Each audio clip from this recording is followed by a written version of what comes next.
قدر منیر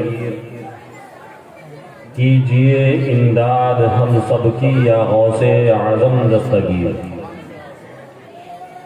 قبل اس کے اس آیت مقدسہ کی روشنی میں ہماری آپ کی گفتگو کچھ آگے بڑھی، نہایتی ادب و احترام کے ساتھ اپنے آقا و مولا لمبے لمبے ہاتھوں سے بھیک دینے والے داتا، اندھیری قبر میں کام آنے والے آقا، حشر کی تپتی ہوئی دھوپ میں جب زبانیں پیاس کی شدت سے باہر آئیں، ایسے سنکٹ کے وقت حوض کوثر سے بھر بھر کے جام کوثر پلانے والے آقا، حشر کے دن جب تمام انبیاء والمرسلین اذهبوا الی غیری کہہ کے کسی اور کے پاس جانے کا اشارہ کر دیں، ایسی جانکنی کے عالم میں انا لہا کا مزدے جافزہ سنانے والے آقا، گنبد خضرا کے مکی رحمت للعالمین طٰہٰ و یاسین،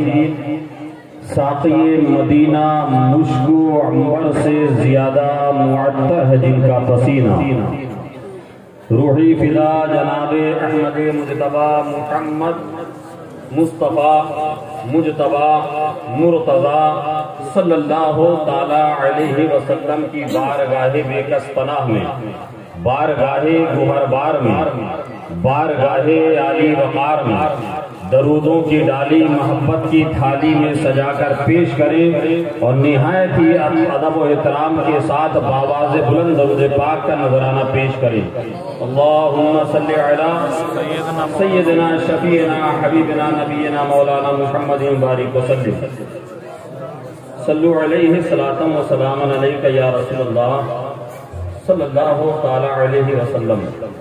ایک مرتبہ اور نہایت ادب و احترام کے ساتھ بآواز بلند آپ اپنے لب و لہجے میں اپنے طریقے سے درود شریف کا نذرانہ بآواز بلند پیش کریں۔ اللہم صلی علی سیدنا مولانا محمد وعلی آل سیدنا مولانا محمد صلی اللہ تعالی علیہ وسلم۔ آپ لوگوں کے چمکتے ہوئے چہروں کو دیکھ کر مجھے مسلسل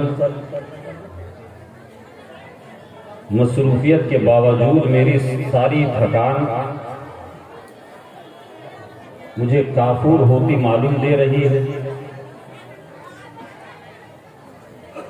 آج آپ کے عثمان پور گاؤں میں حضرت عثمان بابا رحمت اللہ علیہ، کہیے سبحان اللہ، ان کی پاکیزہ متبرک محفل میں عرس کے موقع پر ہمیں اور آپ کو ملانے کا جو کریڈٹ جاتا ہے، شرے جاتا ہے، وہ عزیزم محترم محمد حبیب کلیمی بابو کو جاتا ہے، جو مسلسل مجھے فون کرتے رہے۔ آپ میری بات سمجھ رہے ہیں؟ سمجھ میں آ رہی ہے میری بات؟ تو ایک مرتبہ آہستہ سے کہہ دیجئے سبحان اللہ۔ اور اگر کوئی کمیٹی کا ذمہ دار یہاں موجود ہو تو وہ ذرا برابر والی مخلوق کو یہ بتا دیں کہ ایکھنے جلسہ چلتا ہے، تاکہ وہ لوگ خاموشی زیادہ کوشش مت کیجیے گا، کیونکہ یہ وہ مخلوق ہے کہ جو جلدی خاموش نہیں ہوتی ہے، ٹھیک ہے نا؟ بس آپ بول کے اپنا کام کر دیجئے۔ تو میں یہ عرض کر رہا تھا کہ عزیزم حبیب بابو نے مجھے بار بار فون کر کے رابطے میں رہ کے مجھ سے آپ کے یہاں تک مجھے پہنچا دیا۔ آنے کے بعد حبیب بابو کے والد صاحب استاذ القرہ حضرت قاری صاحب سے ملاقات ہوئی۔ حضرت قاری صاحب کو ماشاءاللہ دیکھ کر ہی دل کلیجے کو ٹھنڈک پہنچ گئی، کہیے سبحان اللہ۔ یہ وہ ذمہ دار اپنے علاقے کے علماء ہیں یہ ذمہ دار باشعور متحرک یہ وہ علماء ہیں جو ہمارے اکابرین کا اثاثہ اور ان کی یادگاریں ہیں. ہمارے بزرگوں کی یادگاریں آپ جانتے ہیں مجھ سے بہتر طریقے سے کہ حضرت قاری صاحب نے آپ کے اس علاقے کے اندر کس قدر خدمت انجام دی ہے. یہ کچھ بتانے والی چیزیں نہیں ہیں. اللہ تبارک و تعالی ان تمام خدمات کو اپنی بارگاہ میں اور اپنے حبیب کی بارگاہ میں شرف قبولیت عطا فرمائے. میں بہت دیر سے قیامگاہ سے سن رہا تھا، بنگلہ تقریریں ہو رہی تھی. مولانا شمس الدین صاحب کی ابھی مجھ سے پہلے تقریر ہوئی، بہت اچھا بنگلہ میں بول رہے تھے. تو میں یہ سوچ رہا تھا کہ یا اللہ میں جن لوگوں کے درمیان اب تھوڑی دیر کے بعد میں پیش ہونے والا ہوں کہیں وہ میری زبان کو سمجھیں گے بھی کہ نہیں. مگر آپ لوگوں کی موجودگی الحمدللہ مجھے یہ احساس کرا رہی ہے کہ آپ مجھے سمجھ بھی رہے ہیں اور میرا مدعا بھی سمجھنے کی کوشش کریں گے. اس لیے کہ ہم کوئی بازار کی باتیں نہیں کرتے، ہم جو بھی کرتے ہیں تو سرکار کی باتیں کرتے ہیں. سبحان اللہ. اور یہ سرکار مرشد آباد کی سرکار نہیں، یہ سرکار بنگال کی سرکار نہیں، یہ وہ سرکار ہے جس کے بارے میں اعلیٰ حضرت فرماتے ہیں کہ تیری سرکار میں لاتا ہے رضا اس کو شفیع، تیری سرکار میں لاتا ہے رضا اس کو شفیع. ارے جو میرا غوث ہے اور لاڈلا بیٹا یہ وہ سرکار.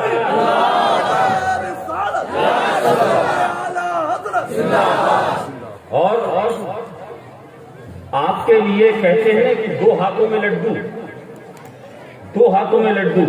آپ سوچ رہے ہوں گے کیسے، تو میں آپ کو وضاحت کر دیتا ہوں، بات کو کلیئر کر دیتا ہوں. دو ہاتھوں میں لڈو ایسے کہ آج آپ حضرت سیدنا عثمان بابا علیہ رحمہ کا عرس منا رہے ہیں، اور کل یعنی کہ آج مغرب سے شروع ہو گیا سلطان الہند عطائے رسول سرکار سیدنا حسن معین الدین حسن سنجری چشتی رضی اللہ تعالیٰ عنہ کی چھٹی شریف. دو ہاتھوں میں لڈو ہو گئے نا.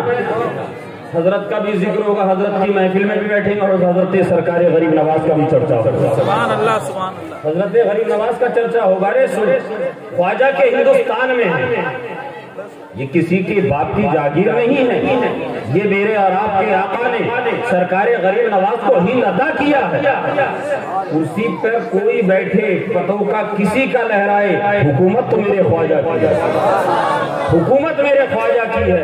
تو میں بھی چاہتا ہوں کہ اپنی گفتگو کا آغاز حضور سرکار غریب نواز کی بارگاہ میں خراج عقیدت بشکل منقبت پیش کر کے شروع کرتا ہوں.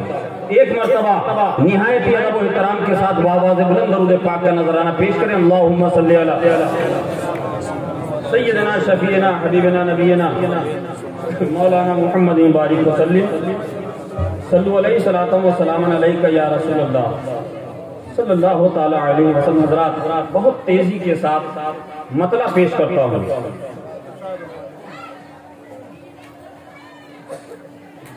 نشان جرأت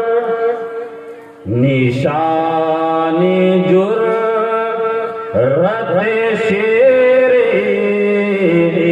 خدا غریب نواز، نشان جرأت شیر خدا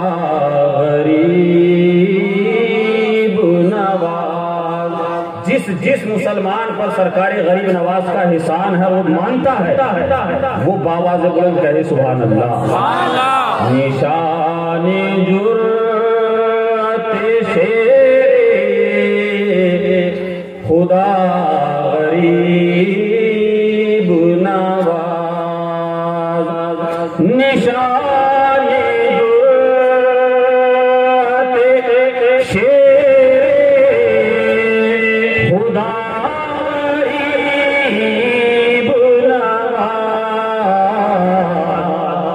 دیار ہند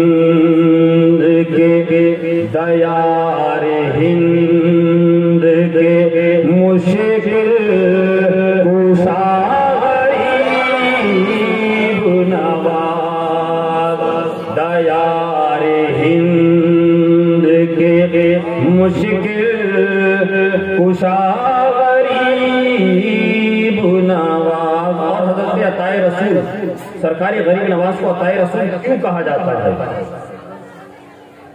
نبی نے جوہر ہستی سوار کر بھیجا. سبحان اللہ. سبحان اللہ. نبی نے جوہر ہستی سوار کر بھیجا. نبی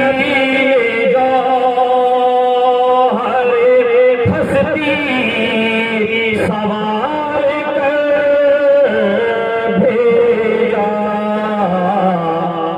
سراپا مظہر سراپا مظہر خیر الورا غریب نواز.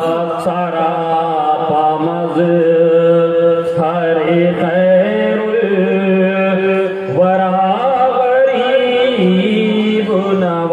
مشکل پیش آتی ہے تو صرف اپنے ہی نہیں وہ لوگ بھی سمجھ گئے وہ بھی پہنچ جاتے ہیں. ابھی کل پرسوں کے اخبار میں آپ نے سرخی دیکھی ہوگی کہ درگاہ اعلیٰ حضرت پر نخوا لکھنؤ ندوۃ العلماء کا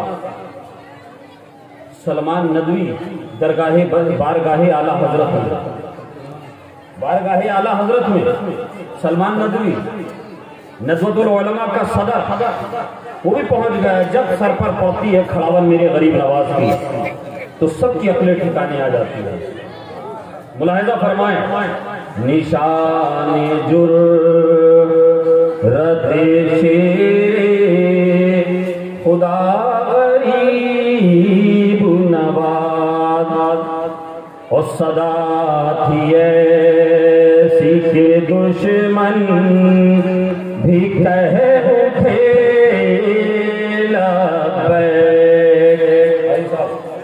صدا تھی ایسی کہ دشمن بھی کہہ اٹھے لبیک. صدا تھی ایسی کہ دشمن بھی کہہ اٹھے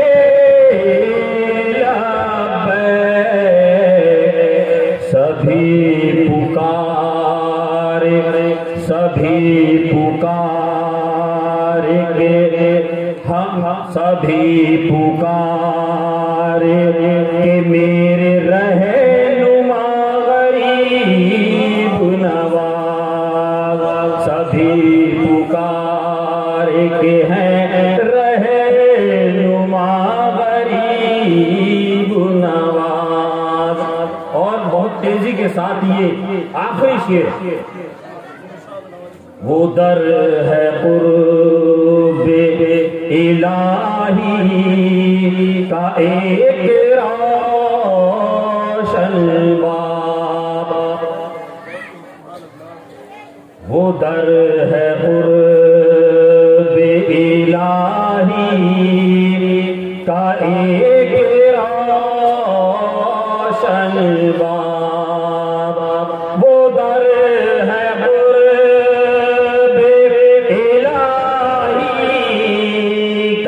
ایک روشن باب. خدا کے فضل کا ہے واسطہ غریب نواز. خدا کے فضل کا ہے راستہ غریب نواز. دیار ہند کے مشکل کشا غریب نواز. جھوم کے درود پاک کا نظرانہ پیش کریں. اللہم صلی علی سیدنا شفیعنا حبیبنا